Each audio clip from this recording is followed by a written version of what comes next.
प्रभु का पावन नाम, प्रभु का जागृत नाम, प्रभु का पवित्र नाम, प्रेम से बोलो जय गुरुदेव। एक प्रार्थना होगी, आप सब लोग दोहराएंगे।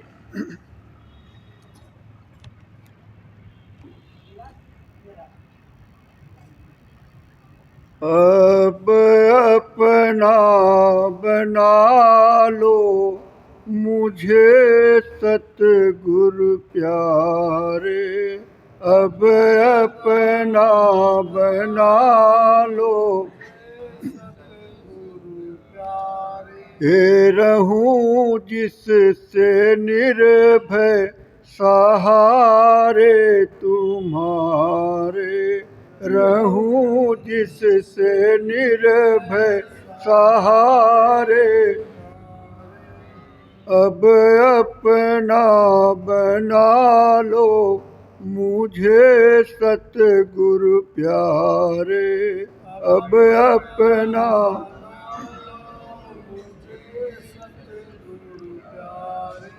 जगत में है समर्थ न कोई दिखाता, जगत में है समर्थ न कोई दिखाता, जगत में है समर्थ न कोई दिखाता, जगत में है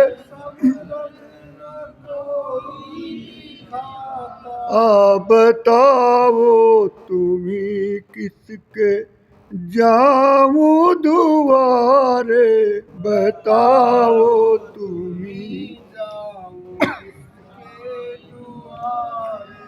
अब अपना बना लो मुझे सतगुरु प्यारे, अब अपना बना ये माना कि सिर मेरे पापों की गठरी, ये माना कि ये माना कि सिर मेरे पापों की गठरी, ये माना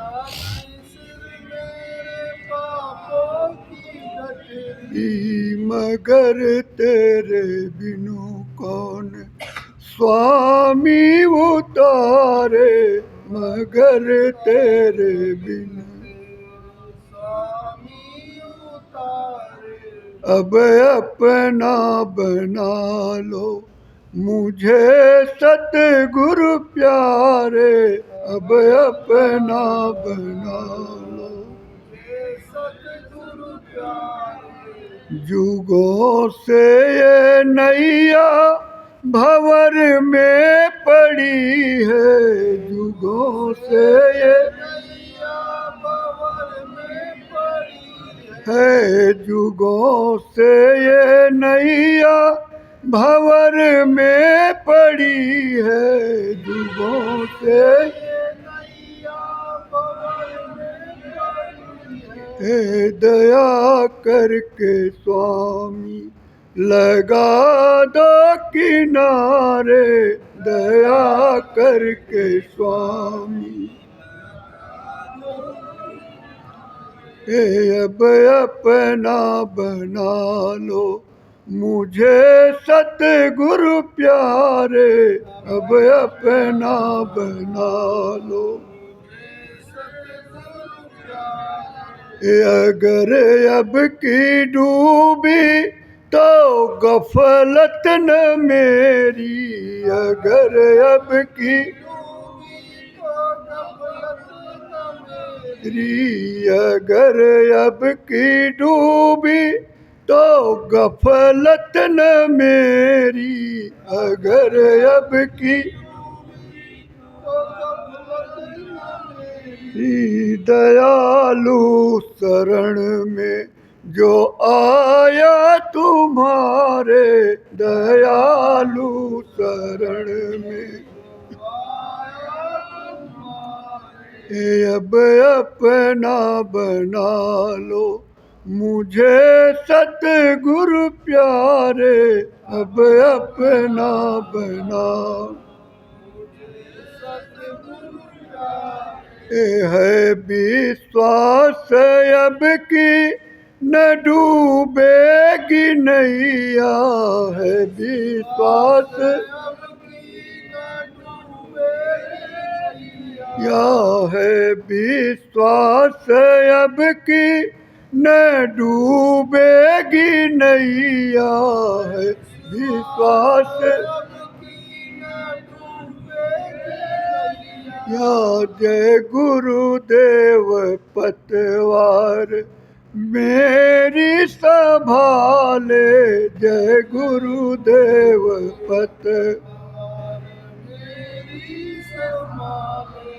अब अपना बना लो मुझे सतगुरु प्यारे, अब अपना बना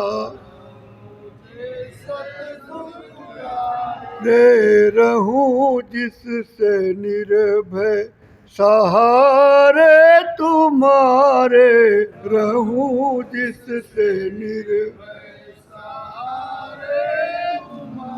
रे रहूं जिससे निर्भय सहारे तुम्हारे, रहूं जिससे जय गुरुदेव।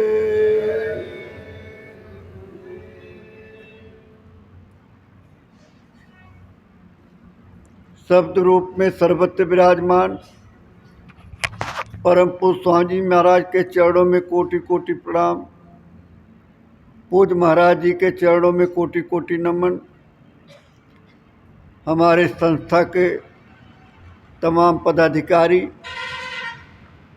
संस्था के सत्संग प्रेमी सत्संगी भाई बहन तथा दूर दराज से आए हुए तमाम माताएं बहनें बुजुर्ग नौजवान साथी सत्संग प्रेमी भाई बहन सबको सादर जय गुरुदेव। ये मनुष्य शरीर हमें बार बार नहीं मिलता है। बाबा जय गुरुदेव महाराज जी ने अपने जीवन के 60 वर्ष पूरे भारत में घूम करके मनुष्य को ये समझाया कि ये शरीर बार बार नहीं मिलती है और इस बार मिली है, इससे आप अपना काम कर लीजिए। आपका काम क्या था कि किसी महात्मा की खोज करते, रास्ता ले लेते और भजन करके भाग चलते अपने घर, क्योंकि ये आपका देश नहीं है, आपका घर नहीं है। यहाँ जो भी आता है उसको जाना पड़ता है। इसीलिए गोस्वामी जी ने रामचरितमानस में लिखा कि बड़े भाग्य मानुष तन पावा और सुर दुर्लभ सत ग्रंथन गावा। अब हम लोग तो बड़े भाग्यशाली इसलिए भी हैं कि ऐसे समर्थ सतगुरु हमें आपको मिल गए, जिन्होंने इस मनुष्य शरीर का रहस्य बता दिया। नहीं तो हम भी गीता में, रामायण में, वेद में, पुराण में और तमाम तरह के ग्रंथों में पढ़े रहे, जहाँ इस देश में सिर्फ जन्म और मरण ही चलता रहा। गुरु महाराज ने कहा कि बच्चा, इस समय तुम्हें एक मौका मिला है ये मनुष्य शरीर का। ये मनुष्य शरीर नहीं है, ये साधन है। जिस तरह से आपको कहीं जाना है तो साधन की ज़रूरत होती है। स्टेशन जाना है तो छोटे साधन की ज़रूरत होती है। बम्बई कलकत्ता जाना है तो रेल या बस की या अपनी गाड़ी की ज़रूरत पड़ती है। इसी तरह ये जीवात्मा को अपने परमात्मा के पास पहुंचाने के लिए साधन चाहिए, और वो साधन है आपका मनुष्य शरीर। इसी मनुष्य शरीर में बैठ करके बड़े बड़े ऋषि मुनि जति संत महात्माओं ने अपनी जीवात्मा को परमात्मा तक मिला दिया। फिर हमारे आपके बीच में आ करके उन्होंने समझाया बुझाया कि आपके अंदर भी वही पावर है, वही शक्ति है। थोड़ा सा ध्यान दे करके और अपने गुरु के चरणों में समर्पित करके जब आप धीरे धीरे अभ्यास और रियाज करेंगे, इसी मनुष्य शरीर के दोनों आँखों के मध्य में जो जीवात्मा बैठी हुई है, इसी का जो आँख है और कान और नाक और ये तमाम जो है बंद हो गया है, तो धीरे धीरे अभ्यास करते करते यही पर्दा साफ हो जाएगा। तो यहीं से बैठ करके आप स्वर्ग देखेंगे, बैकुंठ देखेंगे, पितृलोक गंधर्व लोक देखेंगे, और अपना अनामी धाम जहाँ के आप रहने वाले। अभी यहाँ तो आके हम लोग फंस गए, यहाँ सबको अपना ही समझने लगे। ये मेरी माता है, मेरे पिता है, मेरे भाई है, मेरे बंधु है, रिश्तेदार हैं, नातेदार हैं, लेकिन कोई किसी का नहीं है। तेरे बिना है सतगुरु कोई और ना हमारा। जब दुनिया में आप देखोगे तो आपका सहारा देने वाला कोई नहीं है एक सतगुरु के अलावा। बाबा जय गुरुदेव जी महाराज ने कहा कि बच्चा, जितना मैं तुमसे प्यार करता हूं तुम्हारे माता पिता भी नहीं करते। और हकीकत कि गुरु महाराज ने एक एक प्रेमियों से जितना प्यार किया और कहा कि जिसको मैं नामदान दे रहा हूं उसकी संभाल करूंगा, उसकी जीवात्मा को उसके घर पहुंचा दूंगा, लेकिन कोई हाथ झटक के चला जाएगा तो उसका क्या करूंगा। इसलिए प्रेमी भाई बहनों, हम लोग बड़े भाग्यशाली हैं कि हमें गुरु महाराज ने पकड़ा। हम लोग तो नहीं गए, हमने गुरु को नहीं खोजा, लेकिन गुरु महाराज ने खुद हमें आपको खोजा और खोज करके पकड़ लिया। और हम लोग इसलिए खिंच गए कि हमारे संस्कार कुछ अच्छे थे। जिस तरह से कौआ घोंसला बनाता है, कोयल घोंसला नहीं बनाती, और कोयल और कौवे का रंग एक ही होता है। और कोयल जो है कौवे के घोंसले में अंडा देती है। कौवा सोचता है कि मेरा अंडा है, उसको सेता है, पालता है, उसमें से बच्चे निकलते हैं, बच्चों को पालता है, उनको चारा चुगाता है, खिलाता है, पिलाता है। वही बच्चे जब बड़े हो जाते हैं और उड़ने लगते हैं, और कोयल डाल पर बैठी जब अपनी कूक लगाती है तो वो फड़फड़ फड़फड़ उड़ करके कोयल के पास चले जाते हैं। इसी तरह से जब बाबा जय गुरुदेव जी महाराज 10 जुलाई 1952 अर्दली बाजार बनारस से अपना ये मिशन शुरू किए, तो जो ऐसे कोयल वाले अंडे थे, जो संतों के जीव थे, जो हमारे इस कलयुग में कबीर साहब से ले लेके नानक साहब और शिवदयाल महाराज, ये तमाम संत आए, और उसी कड़ी में जो भी बीज पड़ा होगा, और हम लोग गुरु महाराज के सन्निकट पहुंच गए, और हमें वो भेद और रास्ता मिल गया कि कैसे परमात्मा मिलेगा, कैसे प्रभु मिलेगा, कैसे मालिक का दर्शन दीदार होगा, और कैसे हम अपने घर पहुंचेंगे। इसका तरीका बाबा जी ने बता दिया। तो हमें आपको तो रियाज अभ्यास करने की ज़रूरत है। अब हम इस संसार में तो फंसे तो हैं, लेकिन संसार में रहते हुए भी हमें आपको ऐसे कर्म करने हैं अपने गुरु के आदेश के अनुसार कि लोग तो समझें कि भाई इनके पिता हैं, भाई हैं, इनके रिश्तेदार हैं, लेकिन आप ये समझ लो कि कुछ नहीं। देखने में तो है, लेकिन वैसे कुछ नहीं, क्योंकि ये तो माया का देश है। ये तो ऐसा फंसा देता है, ऐसा जकड़ देता है कि आदमी छूट नहीं पाता। ये तो वो नाम जो जय गुरुदेव नाम है, इस कलयुग का जगाया हुआ, इस समय का जगाया हुआ नाम, इससे जीवात्मक काम होगा। आपको कीर्तन करने से, आपको मजीरा बजाने से, कथा करने से, ढोल बजाने से, इससे नहीं होगा। वो प्रभु जब अंतरात्मा से याद करोगे, पुकारोगे, तड़प से जब याद करोगे, जैसे द्रौपदी जब सभा में दुशासन उनको खींचते हुए ला रहा था, ला करके सभा में खड़ा कर दिया तो दुर्योधन ने कहा कि इसको नंगा कर दो, नंगा करके मेरे जंघे पर बैठाओ। द्रौपदी ने अपने 5 पतियों की तरफ देखा, लेकिन पतियों ने तो जुए में हार गए, उन्होंने सर को नीचे कर लिया। भीष्म पितामह, जिनको 10,000 फौज से अकेले लड़ने की ताकत रखने वाले, उनकी तरफ देखा तो भी सर नीचे कर लिए।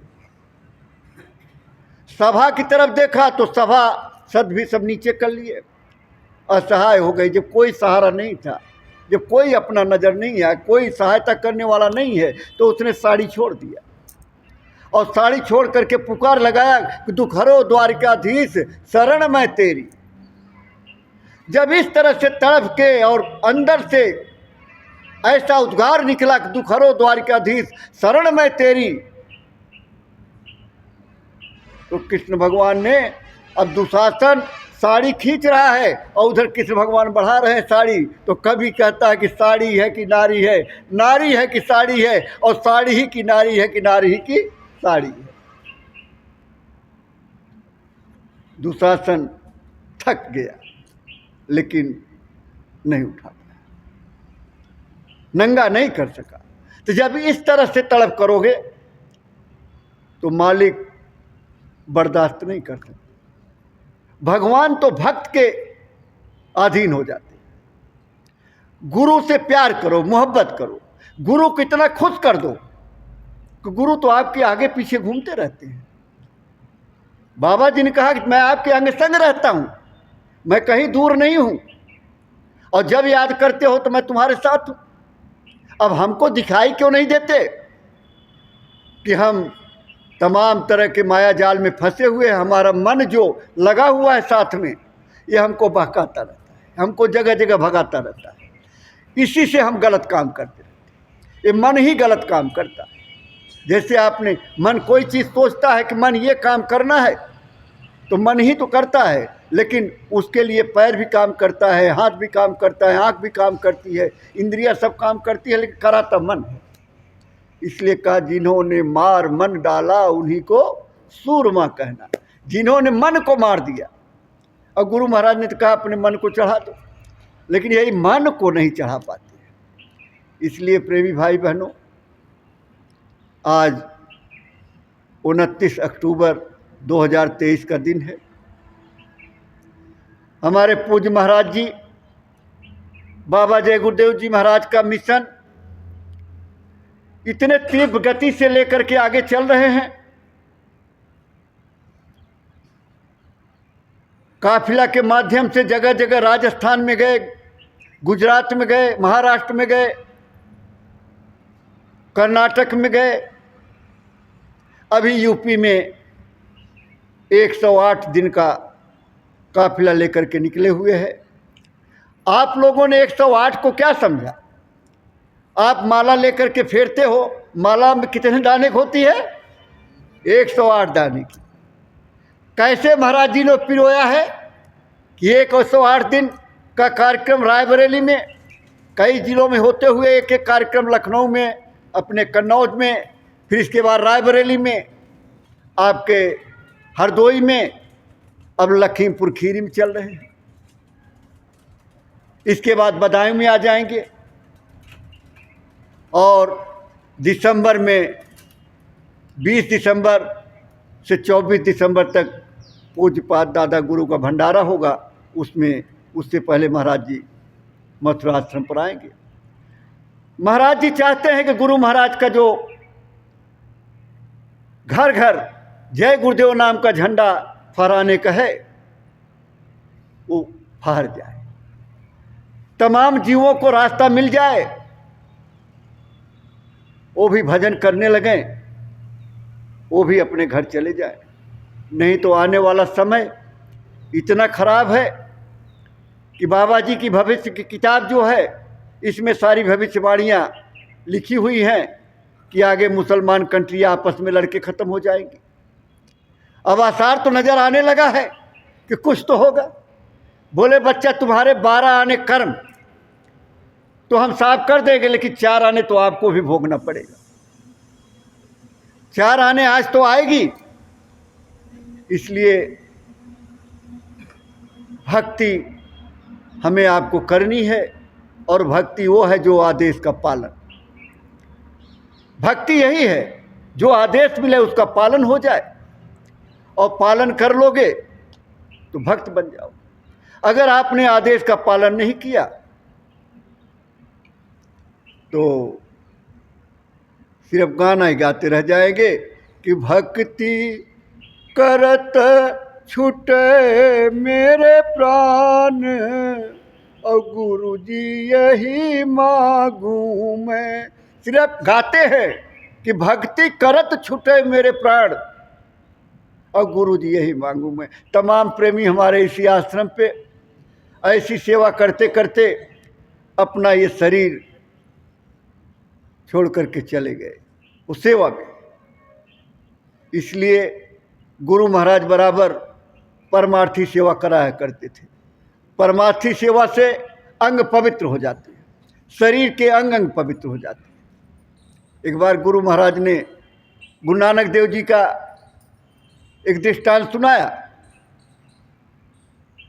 कि गुरु नानक देव जी अपने 2 चेलों के साथ जा रहे थे, तो कहीं एक बढ़िया सा वृक्ष मिला, छाया थी बढ़िया, तो वहाँ आराम करने लगे तो सो गए। नानक जी सो गए तो चेलों को जो है भूख लग गई। भूख लगी तो कहने लगे भूख बहुत लगी है, क्या किया जाए। तो एक चेले ने कहा कि चले जाओ, ये कस्बा है, वहाँ किसी के यहाँ से कुछ ले आओ तो खा लिया जाएगा, मैं यहाँ गुरुजी के पास हूँ। तो चले गए और गए वहाँ, तो एक जिम्मेदार जी थे, सेठ जी, और सेठ जी से कहा भाई कि कुछ खाने के लिए चाहिए। बोले खाना तो खाइए, लेकिन हमारे 3 प्रश्न का जवाब देना पड़ेगा, अगर आपने जवाब नहीं दिया तो आपको यही बंद कर देंगे। उन्होंने बोला ठीक है, खाना तो खिलाइए। तो खाना खा लिए। बोले प्रश्न बताइए। बोले हमारे 3 प्रश्न हैं कि दर्शन का क्या लाभ होता है, सतगुरु के दर्शन का क्या लाभ होता है। दूसरा प्रश्न है कि सत्संग का क्या लाभ होता है, और तीसरा प्रश्न है कि सेवा का क्या लाभ होता है। अब वो प्रश्न का उत्तर नहीं दे सका तो सेठ जी ने उसको बंद कर दिया। बड़ी देर हो गई, दूसरा चेला देखा गुरुजी अभी उठ जाएंगे तो पूछेंगे तो क्या बताऊंगा, वो आया नहीं अभी तक। तो भी चले गए। तो सेठ जी ने कहा अरे आओ आओ भोजन करो, भोजन करो, भूख तो लगी थी। तो बोला हाँ हाँ भोजन तो करेंगे। बोले लेकिन 3 प्रश्न हैं हमारे, 3 प्रश्न का उत्तर देना पड़ेगा। बोले चलो भोजन तो कराओ। तो भोजन कर लिया, और भोजन करके जब बैठा तो उन्होंने 3 प्रश्न अपना यही कहा कि दर्शन का क्या लाभ होता है, सत्संग का क्या लाभ होता है, और सेवा का क्या लाभ होता है। वो भी उत्तर नहीं दे सका, उसको भी बंद कर दिया। थोड़ी देर में नानक जी उठे तो देखे चेले ही नहीं है। तो चेले नहीं है, जब आँख बंद करके देखा तो बोले चेले तो फंस गए। चेले फंस गए तो आए वो सेठ जी के पास। सेठ जी ने कहा अरे आइए आइए महात्मा जी, आइए आइए बैठिए, भोजन करिए। महात्मा जी ने कहा देखो भोजन तो मैं बाद में करूँगा, पहले आप अपना प्रश्न करिए। उन्होंने प्रश्न नहीं कहा, लेकिन उन्होंने कहा आप अपना प्रश्न करिए। बोले पहले भोजन तो कर लीजिए। बोला अरे भोजन तो हम बाद में कर लेंगे, लेकिन आप प्रश्न अपना करिए। तो कहने लगे मेरा पहला प्रश्न है कि दर्शन का क्या लाभ होता है। बोले चले जाओ इस पहाड़ी के पीछे, वहाँ जाओ। तो चले गए पहाड़ी पे। चले गए तो वहाँ कुछ नज़र नहीं आया उनको। 2 कौआ का जोड़ा जो है 2 नज़र आया, और वहाँ देख करके चले आए। बोले वहाँ तो कुछ है ही नहीं है, वहाँ तो 2 कौआ बैठे थे, बाकी कुछ नहीं था। अरे बोले तुमने ध्यान से देखा ही नहीं, फिर जाओ जाओ वहाँ दर्शन कर लाभ मिलेगा तुम्हें, जाओ। तो चले गए वहाँ, फिर गए देखे तो 2 हंस बैठे थे। अब फिर लौट के चले आए। बोले वहाँ तो 2 हंस, तो कौआ उड़ गए होंगे, 2 हंस आ गए। तो बोले अरे तुम फिर जाओ। तो फिर चले गए। अब फिर जब वहाँ चले गए तो देखे कि 2 स्त्री और पुरुष बड़े सुंदर। तब उन्होंने प्रश्न किया भाई कि जब मैं पहले आया तो कौआ नज़र आया, और जब दोबारा आया तो 2 हंस नज़र आए, और अब तुम दोनों आए, इसका राज क्या है? कहने लगे देखिए आप संत का दर्शन करके आए थे, संत का दर्शन करके आए, मैंने आपका दर्शन किया तो श्राप से मैं कौआ बना था तो कौए से हंस बन गया। जब आप दोबारा चले गए और दोबारा फिर दर्शन करके आए, मुझे हंस के रूप में पाया, और हंस के रूप में जब दोबारा फिर चले गए और तिबारा आए तो हम लोग मनुष्य योनि में अपने वापिस आ गए। ये होता है दर्शन के लाभ। आए महात्मा जी कहने लगे आपने एक तो कर दिया, मेरा शंका दूर हो गया कि संत के दर्शन के, संत दर्श को जाइए और तज माया अभिमान, और ज्यों ज्यों पग आगे बढ़े कोटिन यज्ञ समान। आप जिंदगी में 1 यज्ञ 2 यज्ञ 4 यज्ञ 10 यज्ञ इससे ज़्यादा नहीं कर सकते हो, लेकिन एक एक कदम अगर आगे संत के दर्शन के लिए बढ़ता है तो करोड़ों यज्ञ के समान फल मिलता है। कहने लगे सत्संग का क्या लाभ होता है? सत्संग जहाँ भी मौका मिले सुनना चाहिए। सत्संग तो संत के वचन होते हैं। बोले चले जाओ इस तरफ, ओ मैदान पड़ा हुआ वहाँ चले जाओ। चले गए वहाँ, निचांट मैदान, कुछ नहीं। तब तक देखे कुछ लोग आए और झाड़ू लगाने लगे। झाड़ू लगा के निपटे तब तक कुछ लोग आए, वहाँ दरी बिछा दिया। फिर कुछ लोग आए, आसन, बढ़िया सिंहासनदार आसन ला करके रख दिया। तब तक एक दिव्य पुरुष आए, वहाँ सत्संग दिए। सत्संग करके दिव्य पुरुष गए, फिर सिंहासन चला गया, फिर वो दरी वगैरह जो था बिछा हुआ उसको लपेटा, वो चले गए। एक काला कलूटा आदमी आया और वो वहीं लगा लौटने, और लौटते लौटते लौटते लौटते वो सेठ जी के देखते देखते इतना सुंदर स्वरूप बन गया उसका। तो उन्होंने कहा भाई ये क्या है, ये क्या लीला है तुम्हारी? कहने लगे देखिए मैं श्राप बस काला हो गया था, लेकिन यहाँ संत के सत्संग हुए और सत्संग के जो प्रेमी लोग यहाँ सत्संग सुने, ये जगह इतनी पवित्र हो गई कि इसमें लौटने से हमारा पाप धुल गया और हम फिर अपने शरीर में वापस आ गए। ये है सत्संग का लाभ। शंकर भगवान पार्वती जा रहे थे हजारों साल पहले, वहाँ किसी संत ने सत्संग किया था। शंकर जी ने दंडवत प्रणाम किया। पार्वती ने कहा अरे प्रभु यहाँ तो कोई है नहीं, आप किसको प्रणाम कर रहे हो? बोले यहाँ संत ने हजारों वर्ष पहले सत्संग किया था। इस सत्संग से भूमि इतनी पवित्र हो जाती है, और गुरु महाराज ने तो 60 वर्ष तक की जमीन को इतना रौंद दिया है, इतना पवित्र कर दिया है कि यहाँ का कण कण पवित्र हो गया है। यहाँ की धूली लगा लीजिए तो आपके तमाम रोग खत्म हो जाएंगे। विश्वास होना चाहिए। बोले अच्छा चलिए तीसरे प्रश्न का जवाब दीजिए। हाँ तीसरा पूछिए। बोले सेवा का क्या लाभ है? बोले चले जाओ, दरिया है, दरिया किनारे चले जाओ। दरिया किनारे चले गए तो देखे वहाँ किनारे एक जो है मुर्दा पड़ा हुआ, थोड़ी दूर पे खड़े हो गए। एक सियार, गीदड़ जो होता है, सियार आया और सियार जो है 2 चक्कर लगाया, और 2 चक्कर लगाने के बाद उसका ये जो छोटी अंगुली है कनगुरिया, इसी अंगुली को काट के चल दिया। तब तक सेठ जी ने, पहले लोग जो है जानवर भी बात करते थे तो आदमी समझता था, आदमी की बात जानवर भी समझते थे। तो सेठ जी ने बोला रुको भाई, इतनी बड़ी शरीर और इतना बड़ा मांस सब था, तुमने कुछ नहीं खाया और सिर्फ एक अंगुली काट के जा रहे हो। बोले यह बड़ा पापी था, ये बहुत पापी था, ये कभी अच्छा काम नहीं किया। लेकिन एक बार कुछ लोग सत्संग में जा रहे थे, पूछे यहाँ सत्संग कहाँ हो रहा था, तो कानी अंगुली ऐसे दिखा दी।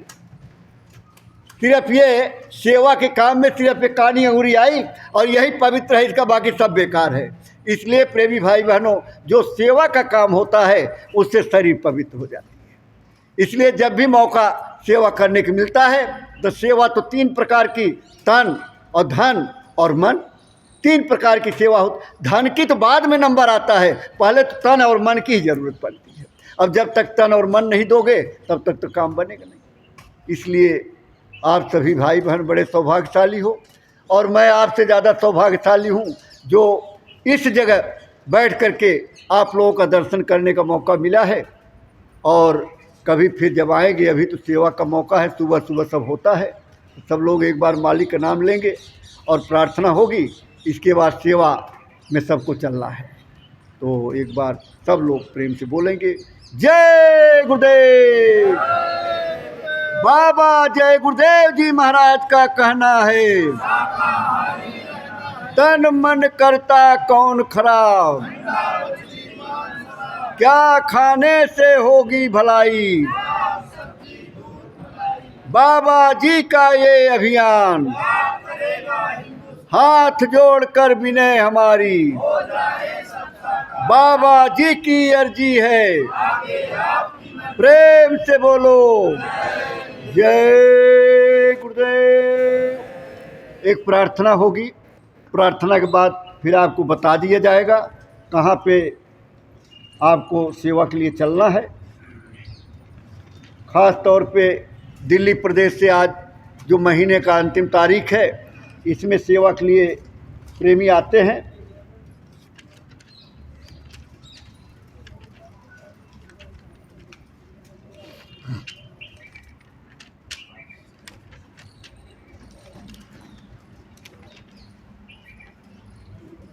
जय गुरुदेव। अब तो भजन करो भाई रे, तेरी बीती उमरिया। अब तो भजन करो,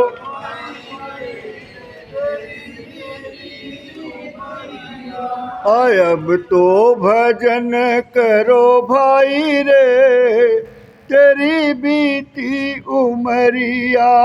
अब तो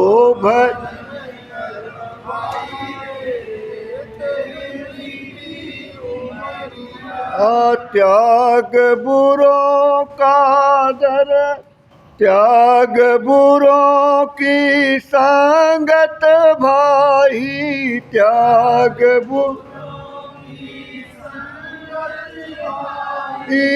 कर सतसंग और जग की भलाई, कर सतसंग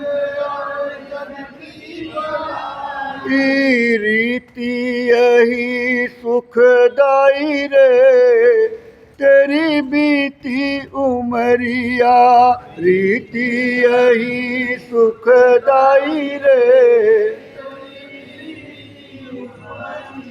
अब तो भजन करो भाई रे, तेरी बीती उमरिया।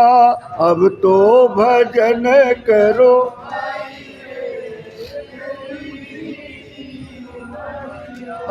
बोलन बोल किसी को तीखे, बोलन के क्यों तुम किसी का दुश्मन दिखे, क्यों तुम किसी के वही कर दो जिसमें भलाई रे, तेरी बीती उमरिया। वही कर दो जिसमें,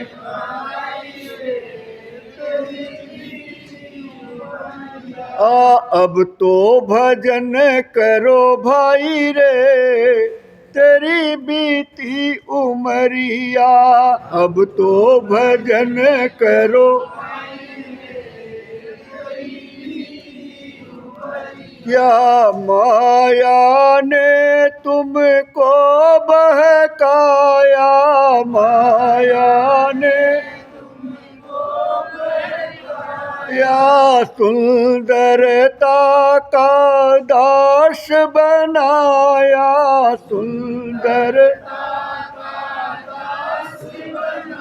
या नाव भंवर में फंसाई रे, तेरी बीती उमरिया। नाव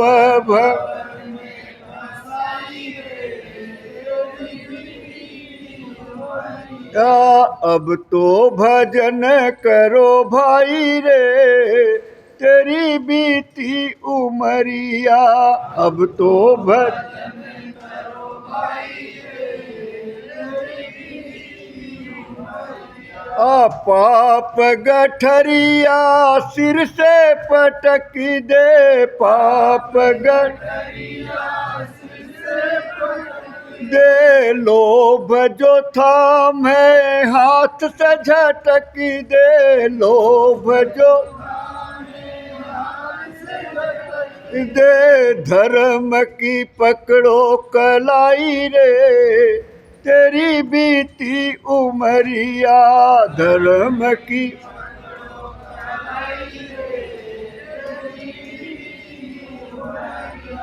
अब तो भजन करो भाई रे, तेरी बीती उमरिया। अब तो भजन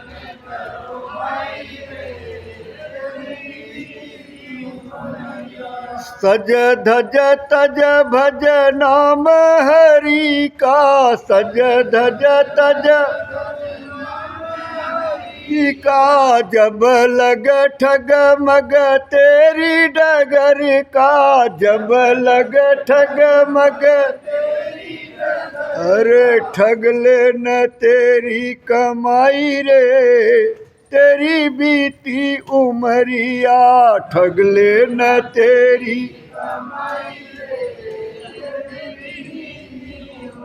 या अब तो भजन करो भाई रे, तेरी बीती उमरिया। अब तो भजन करो भाई रे, तेरी बीती उमरिया। जय गुरुदेव। देखो ये औला वाले बाबा को उम्र देखिए, इतनी सेवा में रहते हैं। और हरे राम यादव जी जो यहाँ रोज़ आप लोगों को गुरु महाराज के संदेश देते रहते हैं, आज मुझे मौका दिया। ये इतने बीमार थे कि हालत बहुत ख़राब थी, लेकिन जब मथुरा आश्रम में आए महाराज जी ने कहा यहीं रहा करो। और आज देखो टनाटन है और 3 बजे रात तक जगते रहते हैं और फिर यहाँ 1 घंटा सोते हैं, 4 बजे पहुँच जाते हैं। तो अभी बता देंगे, अपने मास्टर साहब से बात हुई होगी कि कहाँ हम लोगों को सेवा के लिए चलना है, तो सब लोग चलेंगे वहाँ सेवा के लिए। और झोली आएगी तो जो भाई सेवा डालना चाहेंगे झोली में अपना डाल देंगे।